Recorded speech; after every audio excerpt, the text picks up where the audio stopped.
오는 10월 23일 주류 경제학 시작하겠습니다. 자, 여기 어딘지 궁금하실 거예요. 배경 보시면은 이 뉴욕의 단풍, 뉴욕의 가을을 느끼실 수 있는데 여기는 팰리세이드 스테이트 파크에 있는 피크닉 공간입니다. 그래서 여기 주민들이 많이 놀러 오고 바베큐 파티도 하고 소풍도 오고 하는 곳인데 이런 단풍을 한번 보여드리기 위해서 이곳에서 오늘 촬영을 하기로 했습니다. 정말 가을이 온 게 딱 느껴지고 네. 저희가 가을이다 보니까 가을 하면 또 야구잖아요. 네. 한국도 가을 야구 보려고 많이들 가는데 저희도 어쩌다 보니까 뉴욕의 유명한 팀들 경기가 이번 시즌에 몰려있어서 갔다 왔어요. 근데 야구는 둘째치고 오타니가 정말 훌륭한 인간이구나. 저 친구는 왜 타석에 나올 때마다 똑같은 자세로 저렇게 치고 있을까. 정말. 이번에도 쓰레기 주웠나요? 보면은? 쓰레기는 모르겠고 이번에 첫 타석에 홈런을 치면서 네. 그 5만 관중인가요? 다 정돼서 첫 타석에. 그래서 저 친구는 저희가 보러 갔던 게 4차전인가요? 누구와 누가 붙었는지 한번. 네, LA 다저스와 네. 뉴욕 매츠가 붙은 4차전을 어쩌다 네. 보니 함께 간 따로따로 어떻게 네, 다 가 있었어요. 갔죠. 근데 이제 오타니가 1번 타자로 나왔는데 아무도 주자 없을 때 이제 홈런을 쳐버렸죠. 그래서 네. 바로 이제 매츠 팬들을 너무나 기세를 귀를 기세를 눌러버렸어요. 누르고. 근데 이제 그러고 또 매츠도 홈런을 쳤어요. 그래서 네. 야, 진짜 대단하다. 그래서 재밌게 봤는데 결국은 다저스가 올라갔죠. 경기장을 간 게 사실 야구도 궁금했지만 그 뉴욕 매츠라는 팀이 사실은 아주 이 미국 야구의 역사상 처음부터 막 시작한 팀은 또 아니고 나중에 보면 언더독 문화를 가지고 올라왔다고 해서 그런 것도 좀 특이하고 월가 헤지펀드에서 스티브 코언이라고 하는 포인트 72 가지고 있는 이 사람이 사들여서 이런 사람 얘기를 좀 다루면 재밌겠다 해서 갔다가 사실 그 얘기보다는 그 오타니에 감탄하고 왔는데 어쨌든 보고 나니까 이번에 양키즈하고 다저스가 오늘 저녁에 이제 첫 1차전 LA에서 하죠. 네. 그 표는 1000불 밑으로는 지금 없다고 합니다. 한국 돈으로 130만 원. 1981년 이후에 처음으로 붙는 다저스하고 양키즈의 경기라. 1981년 이후. 동부 대표 주자와 서부 대표 주자. 그렇죠. 그리고 원래는 이게 뉴욕 팀이에요. 다저스는 원래 브루클린 다저스였어요. 그 팀이 1957년인가에 LA로 이사 간 거예요. 하도 싸우다가 여기서. 왜냐하면 양키즈는 브롱스, 바로 여기 있죠. 브루클린에 있는 게 다저스였어요. 그래서 정말 라이벌리가 심하다가 그게 떠나고 그리고 나서 10년 뒤에 생긴 게 뉴욕 매치였죠.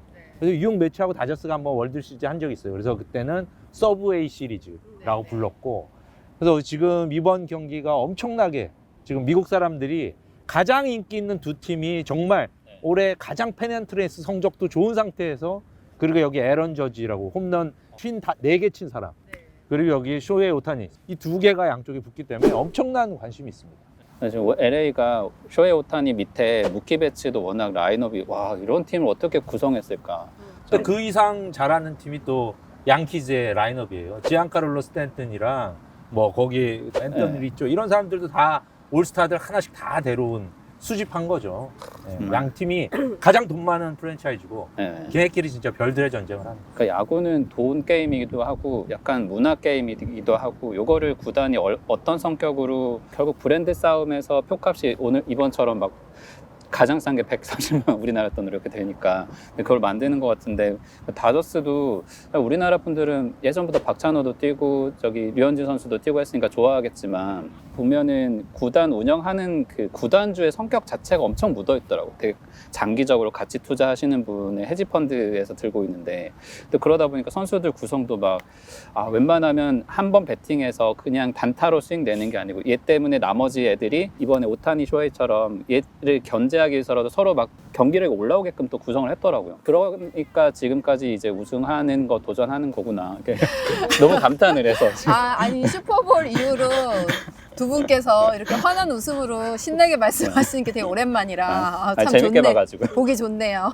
누가 이길 것 같으세요? 이번에 마켓워치에서 이거를 누가 이기는 것이 증시에 더 좋은가를 분석을 했더라고요. 근데 이제 역사적으로 봤을 때는 내셔널리그 우승팀이 승리를 하는 게 시장에 더 좋대요. 왜 그런지는 모르겠는데 내셔널리그 우승팀이 이제 다저스니까 그럼 LA 다저스. 이번에는 이 월스트리트에서는 다저스가 이기기를 바라고 있을 것이다 라고 이제 기사를 썼던데 네, 필자의 아닐 겁니다. 의중이 월쇼는 진짜. 일방적으로 양키스.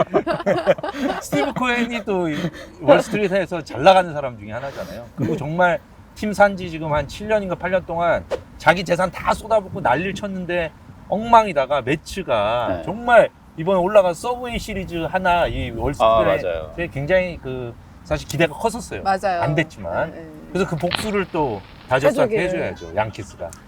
누가 진짜. 이길 것 같으세요? 저는 다저스가 이길 것 같아요. 저는 양키스가 이길 것 같아요. 아, 왜냐면 다저스는 지금 피처 로테이션이 거의 붕괴 상태이기 때문에 여기 뭔가 또 훨씬 전력 더 분석을 전- 잘하셨네요. 벌써 전문적으로. 네네. 그래서 요즘은 월가나 이런 여기 현지분들 만나도 야구 얘기로 시작을 하면은 굉장히 어쨌든 분위기가 그런 것 많이 같아요. 풀리는 게 있는 것 같아요. 하지만 이제 그런 화기애애한 분위기를 얘기하다가 대선 얘기로 넘어가면 갑자기 분위기가 격렬해지죠. 네. 그 요즘 대선 약간 비방전 된 것 같아요. 오바마도 그렇고 저기 월츠도 그렇고 점잖은 신분 같은데 막 저기 머스크한테 약간 비아냥대면서 네. 강아지가 뛰어다닌 것 같다고 이런 말도 하고. 이게 너무 접전이 되니까 치열해지니까 그런 양상이 나타난 것 같은 생각도 들어요. 네. 지지율이나 이런 게. 예. 사실 시장에서 보면은 너무나 지금은 트럼프 트레이드로 심지어 레드 스윕까지 시장은 반영을 하고 있는 모습이어서 한번 쏠림이 일어난 것이 역시 돌아오기 힘들구나. 물론 이 베팅 시장에서는 지금 고래 몇 명이 하고 있다라는 이야기가 나오고 있지만 그런 것이 다 알려지고 나서도 시장은 지금 계속 국채 팔고 달러 강세 이런 것들을 보면은 시장은 트럼프에 훨씬 바팅을 확실히 많이 하고 있는 건가? 뭐 이런 생각이 듭니다.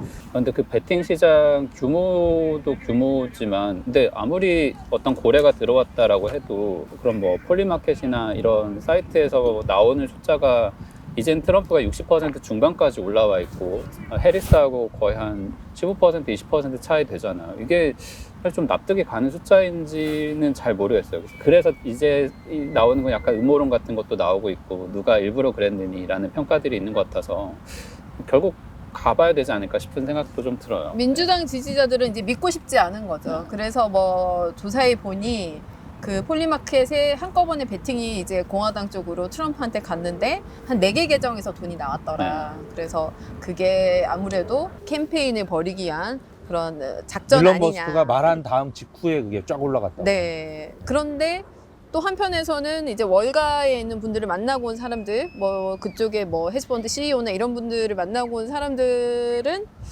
굉장히 해리스 지지하는 사람들이 자포자기 상태다. 최근에 네. 굉장히 경합주에서 생각보다 분발하지 못하고 토론회 때는 굉장히 잘했지만은 그 이후에 이슈를 만들어내지 못해서 고전하고 있다. 이런 얘기를 전하는 분들도 계시더라고요.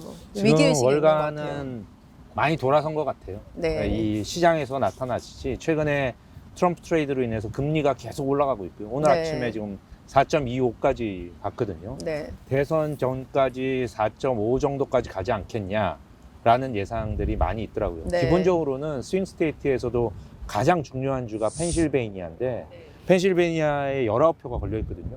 이거를 해리스가 놓치면 거의 당선 확률이 없는데 그쪽이 지금 트럼프 쪽으로 많이 갔다라는 분석들이 곳곳에서 나와요. 그게 아마 가장 크게 뭐 베팅 마켓이 어쩌고저쩌고 간에 경합주에서 펜실베이니아는 진짜 중요한데 거기에서 지금 안 좋은 소식들이 계속 나오더라고요. 근데 또 이것도 바뀌는 게 그 권위 있는 정치학자라는 표현이 있어요. 에머리대 교수분이 한 분 계신데 이 사람의 말로는 해리스가 이길 확률이 50에서 65%다. 약간 절반을 넘는 거고 과거에는 위스콘신이었는데 그 결정짓는 주가 위스콘신이었는데 이번에는 말씀하신 대로 펜실베이니아 주가 될 것이다. 이런 얘기를 하더라고요. 근데 해리스가 이제 폭스뉴스에 나가서 인터뷰를 하는 그런 강수까지 두면서 네. 여러 가지 노력을 하고는 있지만 확실히 언론에 노출되면 노출될수록 더 좀 매력을 잃는 무슨 말을 하는 거야 도대체? 약간 이런 반응을 알맹이가 없어요. 네. 그러니까 말을 들어보면 그게 그래서 뭘 하겠다는 건지에 대해서가 아니라 뭐 그냥 우리는 뭐 불의를 이겨야 돼. 뭐 이런 얘기, 민주주의를 지켜야 돼. 뭐 이런 정책에 대한 얘기만 학습이 하고. 좀 안 된 느낌이 들죠. 경제 네. 특히 미국 사람들이 언제나 가장 큰 이슈는 경제거든요. 네네. 경제를 어떻게 할 것이냐인데 경제 딱 그러면 해리스보다는 트럼프에 아무래도 방점이 찍히지 않겠냐. 흑인 남성 표를 좀 가져올 줄 알았는데 흑인 남성 표를 해리스가 못 가져오고 제가 한번 그 조지 워싱턴 다리 건너서 이스트 할렘 쪽으로 안쪽으로 좀 더 건너갈 예, 수 있게 예, 돼 예. 있죠. 네. 쭉 내려갔는데 거기에 누가 박스에 이만한 박스에 이렇게 글자를 써서 들고 서 있는데 거기에 해리스 is not black 이렇게 돼 있는 거예요. 우와. 그 트럼프가 하는 얘기죠. 네네 그걸 그렇게 해놨더라고. 그래서 그렇게 생각하는 약간 소외된 느낌의 흑인 남성들이 있고 정작 자기 표가 돼야 되는데. 예, 그걸 못 가져오고 있는 것 같아요. 그게 사실- 그런 현장의 느낌이랄까? 지금 해리스에 대한 흑인 남성들의 지지도가 바이든에 대한 지지도보다 낮다는 거잖아요. 네네네. 그러니까 뭐 바이든은 흑인이라서 지지한 것도 아닌데 그냥 이 흑인 남성들이 얼마나 보수적인지 하나의 현상이 아닌가 싶습니다. 그래서 뭐 네. 오바마 대통령이 우리 흑인 남성들이 이제는 흑인 여성 대통령을 받아들일 마음의 준비를 해야 된다 이렇게 얘기를 했다가 오히려 또 역풍을 맞기도 하고 이 사람의 마음이 얼마나 오픈되기가 쉽지 않은가 뭐 그런 걸 볼 수 있는 것 같기도 해요.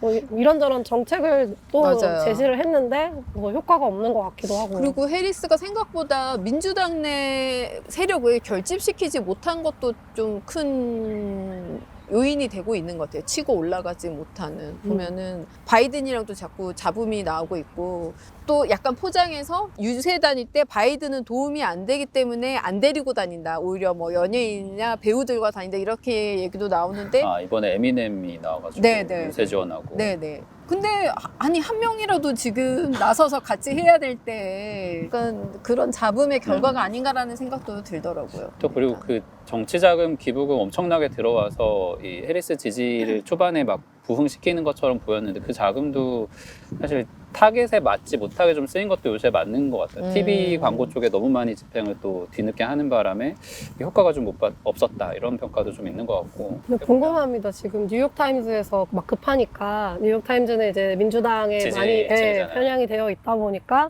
뭐 제이미 다이먼이 사실은 비밀스럽게 해리스를 지지한다. 빌 게이츠가 어제부터 나온 비밀스럽게 5천만 달러를 뭐 프라이베이트. 기부했다. 프라이빗리. 모든 것이 이제 프라이빗하게 했다라고 이제 하는데 그게 영향을 미칠 수 있을지 잘 모르겠습니다. 영향을 미칠 수 있을까요? 아니 그런데 사실은 아직도 몰라요. 아직도 전혀 모르고요. 이게 5일날 뚜껑 열어봐도 모르고요. 5일이 아니라 보통 한 7, 8일 돼야 진짜 이게 되는 건가를 알 수도 저희가 있고요. 가장 두려워하는 내년 1월에 가서도 될까 안 될까를 모를 수도 있습니다. 1월까지 이번에. 계속 기사 써야 네. 돼서 잠을 못 자겠네. 그럴 트럼프 수도 불복하고. 있고. 그래서 막 그게 이런 거. 문제 중에 하나는 거죠. 오버행. 지금 트럼프 트레이드로 인해서 이 금리가 막 계속 장기물 금리가 올라가면서 시장이 지금 며칠 지금 비틀비틀하고 있거든요. 내려가지는 않고 있어요. 아직까지도 그렇게 뭐 높은 수준은 아니에요. 왜냐하면 예전에 10년물 금리 5% 이때도 기술주 많이 올랐거든요. 그러면서 시장은 계속 올랐기 때문에 그게 뭐 엄청나게 큰 요인은 아니지만 어느 수준에 가면 그때부터는 본격적으로 시장에 영향을 줄 거다라는 생각들이 다 있고요.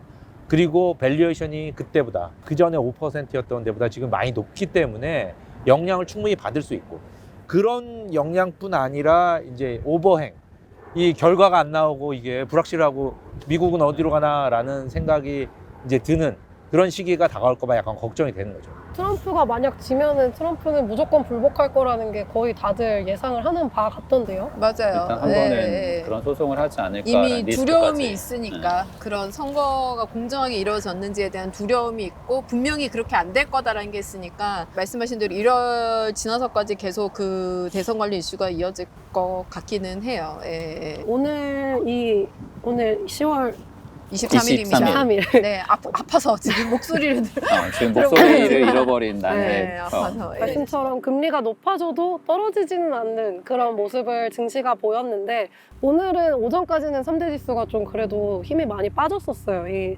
금리가 4.3%가 증시에 부정적인 영향을 미칠 수 있는 수준이다.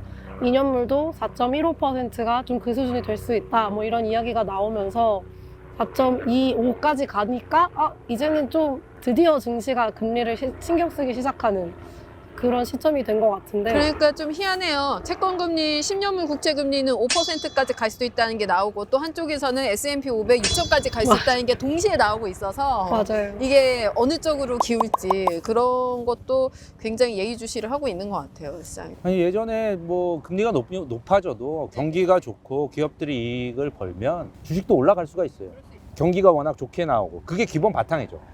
이 금리가 올라가기 시작했던 게 9월 말부터인데 그때 이제 9월 고용 보고서가 세게 나온 거, 신규 고용 25만 4천 개가 나온 게 이제 결정적으로 그때부터 본격적으로 금리가 상승 방향으로 틀었거든요. 베이스에는 경제가 강한 거, 그리고 그로에 따라서 페드의 금리나 기대가 후퇴한 거, 이 두 가지가 있어요. 거기에 이제 아니, 선배 등에 벌레가. 그렇죠. 여기에다가 이제 트럼프 트레이드가 최근에 붙어져서 이제 금리가 막 오르고 있는 건데요. 네. 이 결국은 1995년처럼 될 거다라는 얘기들이 있어요. 1995년에 어떤 일이 있었냐면 앨런 그리즌스펀이 금리를 6%까지 올렸다가 경기가 좀 안 좋아지니까 금리를 6개월 동안 3번을 내렸어요. 근데 3번 내리고 연착륙이 되고 좋아지니까 거기서 멈췄거든요. 그러니까 금리를 많이 내릴 줄 알았는데 3번 멈추고 끝났어요. 근데 그 해에 증시가 30% 올랐고요. 그 다음에도 30% 올랐고, 그 다음에도 30% 가까이 올랐습니다. 그때가 정말 좋았던 시기죠. 경제만 좋고 연착륙을 한다면 금리는 안 내려도 돼. 그래도 주가는 오른다라는 게 그때 확인이 됐고, 이번에 다들 그런 거를 어느 정도 또 보고 있어요. 그렇다 보니까 이제 달러도 계속 강하게 네, 저희를 달러 압박하고 있고. 지금 105선이 다가오면서 네. 일본 엔화도 엄청나게 약해지고 있고 네네. 네, 아유, 환전할 때마다 무섭습니다. 거기에 이제 네. 트럼프 관세 효과가 이제 붙은 거죠. 네. 트럼프가 관세를 때리면 무역 노출도가 가장 큰 나라들, 그 중에 하나가 우리나라잖아요. 우리나라 대표죠. 네, 그러니까 뭐 미국에서 달러 벌기가 어려워지니까. 근데 이제 트럼프를 한번 겪어봤잖아요. 기업들이 한번 겪어보고 나니까 그런 게 있는 것 같아요. 트럼프는 굉장히 말을 세게 하는데 실행을 우선 보긴 봐야 한다. 그리고 자신에게 이익이 된다고 생각을 한다면 굉장히 예외 조건을 많이 내준다. 그러니까 저렇게 얘기는 해도 실행이 될 거라고 전제를 하고 뭔가 전략을 짤 수는 없다. 이렇게는 보고 있는 것 같아요. 예. 럭비공이니까. 그렇죠. 그리고 이번에 문제는 첫 번째 텀에는 사실은 경험도 없었고 네네. 또 워싱턴의 초짜였고 뭐 이래가지고 그리고 재선도 또 신경을 써야 되고 네네. 그래서 좀 이렇게 조심스러웠다고 볼 수가 있어요. 근데 네. 지금은 이제 폭주 기관차죠. 재선 필요 없고요. 이미 다 알고요. 전부 다 자기 거예요. 그리고 심지어 약간 망령설도 있잖아요. 좀 이제는 뭐 늙어서 화밖에 안 남았다. 왜냐면 뭐 법정에 계속 불려다니고 그러니까 너희들은 다 죽었어. 이런 것들이 나오기 때문에 이번 텀이 첫 번째 텀하고 다를 수 있다라는 얘기도 있고요. 결국 관건이 지금 트럼프의 정책 이제 제일 중요한 게 관세고요. 두 번째가 감세, 세금을 낮추는 거고, 그다음에 세 번째가 이제 돈 쓰는 거 이렇건데 그 중에 이제 가장 중요한 관세 이거는 의회가 상관없이 대통령 권한으로 때릴 수가 있어요. 거기서 문제가 생겨서 이제 올라가는 거고요. 만약에 레드 수위까지 돼서 상하원을 공화당이 장악을 하면 이제 감세도 들어가거든요. 이 두 가지가 들어가면 금리가 많이 뜰 거다. 뭐 그런 예상도 지금 나오고 있죠. 그렇게 되면 5%도 갈 수도 있다라는 얘기 나오죠. 트럼프가 되든 해리스가 되든 그리드락만, 그러니까 양원이 각자 갈라진 상태만 유지되면 괜찮아라는 것이 이제까지 월스트리트였는데 지금은 레드 수입까지 다 예상을 하는 시나리오가 되어버리니까 그래도 하나는 좀 가져가야 되지 않나라는 생각이 들 정도입니다. 지금은 뭐 그래도 좀 서로 견제가 유지가 돼야 너무 극단적인 정책이 안 나오고 시장도 좀 예측 가능성도 높아지고 할 텐데 지금은 확실히 저희 모두가 느끼는 상황은 공화당으로 많이 기운 것 같기는 해요. 샌프란시스코를 비롯한 캘리포니아에서 보여준 민주당이 거기서 이제 득세를 하면서 보여준 여러 문제들이 있잖아요. 대표적으로 보이는 뭐 노숙자 문제부터 시작해서 이민자 문제부터 시작해서 뭐 동성 경찰들. 뭐 이런. 네네네. 뭔가 정치 성향의 뭐 그런 것도 있을 수 있지만 가장 근본적으로는 안전에 대한 위협을 느끼는 사람들이 이게 민주당 정책의 문제라고 연결지어 버리면 부동층들이 좀 회의감을 느낄 수가 있죠. 예. 쟤네를 봐, 우리도 저렇게 될 수 있어. 약간 이런 식의 위협감이, 위기의식이 있는 것 같아요. 그리고 트럼프가 그 유세를 다니다가 디트로이트에서 지금 민주당이 집권하면 다른 도시들도 디트로이트처럼 돼 이렇게 말해버린 거예요. 뭐 솔직히 얘기하면은 그렇게 생각할 수 있죠. 생각할 수 있는데 그걸 또 디트로이트에서 얘기를 해가지고 디트로이트 너무 속상한 거예요. 화가 나가지고. 그래서 해리스가 그걸 또 낚아채가지고는 나쁜 놈 이러면서 또 그거를 여기저기에서 선거 운동을 하고 디트로이트 입장에서는 이제 예전에 그런 악명 높은 자동차 도시로서 쇠락을 하면서 악명 높은 이제 뭐 치안이나 이런 문제가 생기다가 최근에 또좀 좋아지고 있거든요. 우리 되게 열심히 하고 좋아지고 있는데 지금. 근데 그게 또 트럼프 덕분이라는 얘기 아니에요. 아, 뭐 네네. 관세 때리고 이래서 네, 철강 지켰다. 뭐 예. 그쪽이 다 이제 철강, 자동차 이런 중공업 지역인데 네네. 그거 다 중국이 가져갔다가 그걸 관세를 때려서 다시 갖고 왔다. 네네. 그러니까 이 관세는 이런 것 같아요. 다들 알아요. 그게 우리가 내는 돈이고 네. 미국인들이 내는 돈이고 세금이긴 하지만 그래서 전체적으로 삶의 질은 떨어질 수 있지만 직업을 우리가 지키는 데는 유리하다라는 네. 생각은 있는 거예요. 그게 핵심일 수도 있는 것 같아요. 그러니까 전체적으로 미국인들의 어떤 소득 수준이나 이런 것들 그러니까 좀 격차도 좀 벌어지고 있는 상태고 그런 도시들은 한동안 얼마나 불만이 쌓였겠어요. 근데 트럼프가 내가 나서서 너네 일자리를 여기에 만들어줘. 봤지? 지난번에 내가 했으니까 똑같이 이번에 관세가 굉장히 세지만 중국 애들 못하게 해서 너네 일자리 생길 거야. 이 논리로 그 표를 가져가고 있는 거니까 참 민주당이 그만큼 거기에선 전략적으로 뭔가 대응할 수단을 잃어버린 것 같다는 생각 좀 들어요. 근데 이제 학자들은 이게 참 여론이나 국민들한테 알려지지 않은 게 참 그렇긴 한데 학자들은 브루킹스 연구소 토론회를 한번 보니까 이렇게 생각하더라고요. 표현이 관세를 올리는 건 결국 우리 자국민에 대한 세금이다. 왜냐하면 관세를 올리면 그게 결국은 인플레이션이고 소비자에게 물건 가격으로 전가가 되면은 그게 국민들이 내야 될 세금으로 돌아온다라는 표현을 쓰더라고요. 예. 그게 경제학적으로 맞아요. 네네. 맞는데 제가 보면 이런 거죠. 예전에 제가 여기서 일할 때 트럼프가 이제 세탁기 월풀이 로비해서 세탁기 관세를 때렸어요. 세탁기 관세가 그때 다 합쳐서 모든 제품을 다 합쳐서 총알하면 9%였대요. 그리고 최근에 브루킹스인가에서 논문을 낸 게 그때 9%가 들어오고 나서 지금 세탁기 가격이 정말 9%가 올랐더라. 그러니까 평균적으로 가격이 그런 걸 냈어요. 그런데 그만큼 우리가 미국인이 더 돈을 내서 어떤 삶의 질이 떨어진 거죠. 그거 세탁기 안 쓰고 딴 데 쓸 수 있었는데 그만큼 올랐다고 했지만 그 결과가 어떻게 됐습니까? 삼성, LG 이런 세탁기 파는 회사들이 여기 다 공장 지었어요. 그래서 거기서 지금 공장 만들면서 잡을 창출했어요. 그 미국이 잡을 되찾았다. 이런 얘기는 충분히 할 수 있는 거죠. 거기에 대해서는 이제 경제학자들이 뭐라고 하지를 못하고 있는 거죠. 그렇죠. 이제 여기에 공장을 세웠을 때 여러 가지 세제 혜택을 줘서 거의 이제 공장 짓는 돈은 다 회복을 할 수 있도록 거의 해주잖아요. 그런데 그렇게 해준 이유가 어쨌든 말씀하신 대로 고용을 창출하니까 그럼요. 그 효과 자체를 노리는 거로 볼 수는 있죠. 그게 네. 핵심인 것 같아요. 결국 선거 전은 이 사람들 일자리를 잃었던 사람들의 표를 얼마나 잡느냐 지금 싸움인 거고. 뭐 베네수엘라 갱들이 들어와서 어쩌고 저쩌고 뭐 이런 것들 그 불법 이민자들인데 그거 다 쫓아내겠다. 그것도 치안 문제고요. 그런 것들 이민 쪽은 확실히 민주당이 수세로 몰리는 그쪽인 것 같고요. 그런 것들은 이제 트럼프가 잘 파고드는 거죠. 과거 프랑스랑 비슷한 것 같아요. 프랑스도 그런 자유, 뭐 인류의 이런 느낌으로 어쨌든 이민자들을 많이 받았다가 거기서도 똑같이 그런 독일이 지금 그런 상황. 그런 상황을 항상 그런 스웨덴도. 딜레마를 겪고 있는 것 같아요. 미국도 마찬가지고. 네. 우리 저번에 S&P 지수 갖고 연말 내기 했잖아요. 네네네. 아시죠? 네. 제가 6천 불렀던 거. 네네. 저는 6천 갑니다. 오. 올해말? 올해.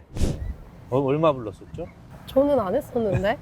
저 없을 때 하시는. 그때 수정 기회가 한 번 있을 거다 얘기를 하기는 했었어요. 왜냐면 저는 4,950 불렀거든요.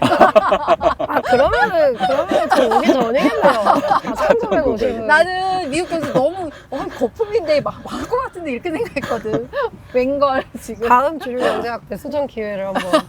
전 더 높게 불렀던 것 같아요. 6천 더 위였던 것 아니 같아요. 6천 많은 사람은 선물밖에 제일 높게 없으셨어. 그래서 기억 우리가 안 다 깜짝 놀랐어. 6천 막 이랬는데 기억하고 근데 계셨군요. 진짜 미국 증시가 정말 대단하다고 느끼는 게 뭔가 뭐 이번 주는 이제까지 엔비디아와 애플이 돌아가면서 버텨줬지만 뭔가 빅테크가 이제 좀 무너질 것 같은데 하면은 뭐 이게 나오고 이번에는 이 소형 원전 네네. 이 또 원자력 쪽에서 엄청나게 또 와, 진짜 40%씩 펌핑을 하루에 네, 오르고. 네. 해줘가지고 좀 뭐가 약발이 떨어지는데 하면은 그때쯤 또 뿅 하고 이제 이번에 SMR이 완전 주인공이었죠. 이게 소형 원전이 뭐 더 전문가들도 많으시겠지만은 굉장히 강점이 많더라고요. 그러니까 송전할 때에 그 전력이 손실되는 건 어쨌든 가까이 지을 수 있으니까 막을 수가 있고 효율이 좋은 거고, 그 다음에 그 원전은 항상 그 물이 많이 들어간다는 게 또 환경 오염부터 시작해서 그런 게 문제인데, 오염수 처리 문제부터 해서 네네네. 소형 원전은 또 그런 문제에서는 비교적 자유롭더라고요. 예. 뭐 정말 이게 제대로 보급이 이제 돼야 되는 문제겠지만 우라늄도 이 농축 우라늄 문제 때문에 우리나라는 항상 겪는 이제 북한하고도 갈등 겪는, 저희도 다 겪어봤잖아요. 근데 이게 고농축이 아닌 상태에서 낮은 상태 우라늄 235를 농축을 해도 이거로 작동을 할 수 있을 만한 아주 작은 원전이고 물도 조금 먹고 그렇게 되는 데다가 이걸 조금 더 발전하면, 지금 저희 샘 얼트먼이 뭔가 호의적인 인물은 아니긴 하지만 이런 여기에 사용한 연료를 다시 재사용해가지고 또 발전할 수 있는 기술을 만드는 회사도 개발하고 있으니까, 지금 원전은 워낙에 많은 물을 많이 때려 넣어서 저 바다에 가까이 다 지어야 되고 그 폐수 또 처리 못하면 이 오염은 불가피하고, 그러고 나서도 이 농축된 우라늄 어딘가에다 묻어야 되는데 이런 양도 확 줄일 수 있어요. 한 10분의 1 정도로 줄일 수 있는 것 같아요. 그런 정도 규모로 보급을 할 수 있다니까, 뭐 이런 데이터 센터 필요한 기업들의 입장에서는 정말 이 투자 가치? 투자하고 나서 회수하기에는 너무 매력적인 수단인 것 그러니까 같아요. 후쿠시마 원전 때문에 원전에 대한 굉장히 우려가 생기고 이러면서 이제 그 원전 건설에 대한 니즈나 이런 게 굉장히 신중해졌다가 AI 붐이 일어나면서 소형 원전에 대한 관심이 정말 올라가고, 말씀하신 대로 주가에서 바로 반영이 되고 있으니까. 전에 넷플릭스에 그 다큐가 빌 게이츠 다큐 나오면서 사람들이 음모론 같은 걸 제기하긴 했는데, 네네. 그래도 빌 게이츠가 그때 다큐 내용 중에 보면은 그 원전 기술이라는 걸 초반에 사람들이 만들어 놓고 이걸 발전시켜 주지 않은 상태에서 왜 사고 난 것만 보고 안 만드냐, 그게 좀 이상해서 본인이 회사를 직접 차려 투자해서 이걸 소형 원전 만드는 쪽을 해보겠다라고 했었거든요. 그게 네네. 한 벌써 한 5년 6년 전의 상황인데 이제 조금씩 현실화되고 있는 거고, 그 원전 기술이 정말 우리도 많이 수출하고 해서 성공을 거두고 있지만 네. 대용량이 쓰일 곳은 또 따로 있고, 네네. 그러니까 그거를 원천 기술 가질 생각을 왜 아무도 못했을까라는 생각을 이제야 하는 것 같기도 하고.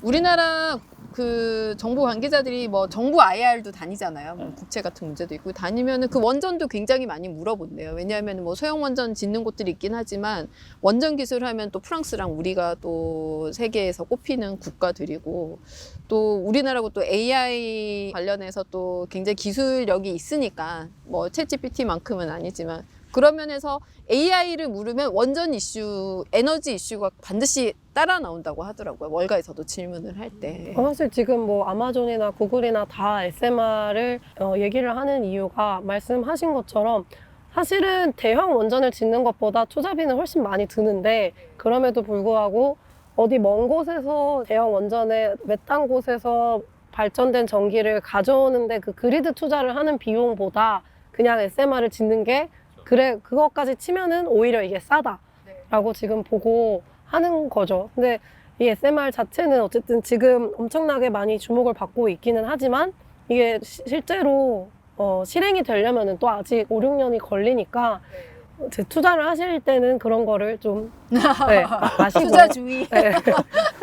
이게 오래 걸릴 수 있다. 네, 이런 네. 장기적인 관점에서 우리가 투자를 들어가야 되겠다. 하긴 이번에 그 뉴스케일 파워나 거기가 오클로, 네, 오클로 그런 오클로. 데들이 주가가 엄청 뛰었긴 하지만, 뉴스케일도 작년까지만 해도 본래 짓기로 했었던 SMR 프로젝트를 못 해가지고 주가가 완전 여기로 치면 페니주 수준까지 떨어졌다가 올라온 거거든요. 근데 그거 보면 그러니까 이 프로젝트에 들어가는 결국 정부 자금이든, 이번에는 그거를 AI 개발한다고 해서 기술 회사들이 돈을 대주니까 좀 해결이 된 모양새인데, 아직도 개발 중이라는 건 사실 조금 희망의 영역이죠. 미국의 스타트업들의 성공 방정식은 최근에 완전히 바뀌었습니다. 옛날에는 자기가 열심히 해서 기술을 개발을 하는 거였어요.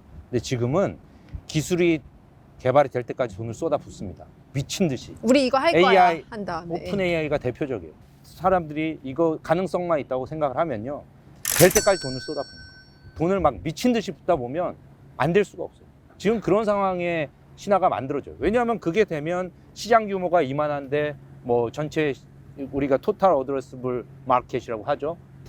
탐이라고 부르는 그게 크다 보니까 미국이라는 전체 시장 규모에서 이거만 개발하면 대박이 터진다. 막 1000배 터진다. 이러면 우선 100배를 퍼부어서 여기까지 키우는 거예요. 그렇게 성공한 방식이 이 대표적인 회사가 테슬라입니다.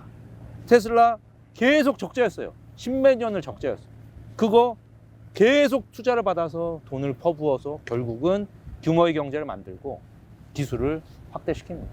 그런 식의 지금 시스템이 이루어지기 때문에 단순히 옛날처럼 혹시 하다가 기술이 안 될 수가 있어. 그게 아니고 지금 붙어있는 투자자들은 엄청나게 딥포켓을 갖고 있고요. 딥포켓에서 될 때까지 해봐 하고 돈을 쳐붓고 있습니다. 오소영 원전은 그게 주가를 사야 빌 게이츠가 되겠구나. 그런 사람 중 하나예요.